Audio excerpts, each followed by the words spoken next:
Presiding Officer, I'm pleased to speak in this debate this afternoon to highlight the fantastic contribution the Year of Young People 2018 had on our country, enabling and inspiring young people to take up new opportunities, new experiences and new adventures. I'd like to focus my contribution this afternoon on the importance of the Year of Young People, as well as to highlight some of the work carried out by the dedicated people across Dumfries and Galloway in my South Scotland region, which contributed to the success of the year. And as I'm on my feet right after my South Scotland colleague, I'm sure we will hear lots of mentions of Dumfries and Galloway this afternoon.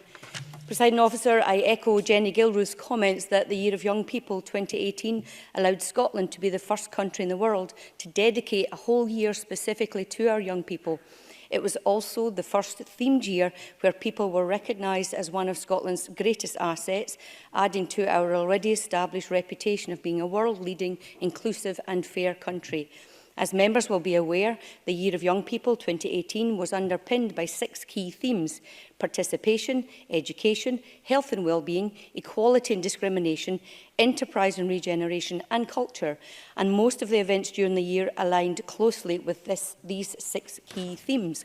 One such event which branched into all of these areas was the Youth Beats Festival, and Colin Smith has already talked about that.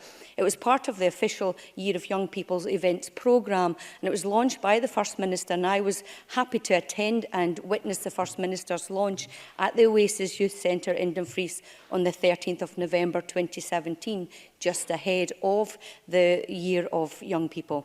Youth Beats, which is in its 10th year now, it ran over 2 days. It saw a wide range of events to engage young people aged 8 to 25 in a whole host of activities, from music from world-renowned artists such as Tinchy Strider, Bars and Melody, Bass Hunter and Sigala. Who knew?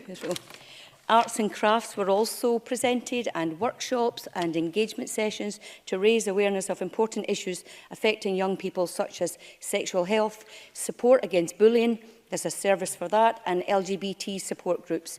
Presiding Officer, the event was split into 3 main parts: Youth Beats Fringe, which celebrated a week of activity in a variety of venues across Dumfries and Galloway; Youth Beats Main Event, which saw the festival undergo a significant expansion to become a 2-day event, and it offered young people a wide range of activities, performance acts and opportunities each day.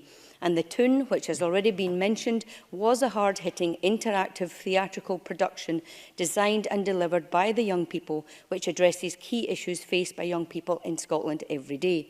The event was a real success, and I would like to put on record my thanks to the Youth Work Dumfries and Galloway, Event Scotland, Young Scot, Visit Scotland, Dumfries and Galloway Council and the Scottish Government, which was well represented by both the First Minister as well as Marie Todd, for providing practical and financial support to make the event as successful as it was.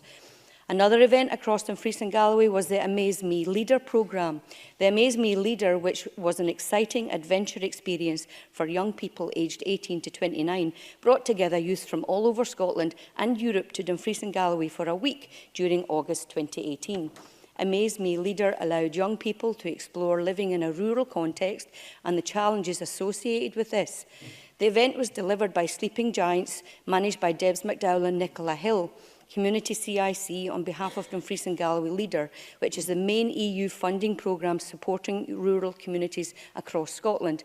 The young people participated in the event. They formed teams and drove across Dumfries and Galloway in 10 people carriers, stopping off to participate in a range of community-based events and activities across Dumfries and Galloway region, many of which were funded by Leader.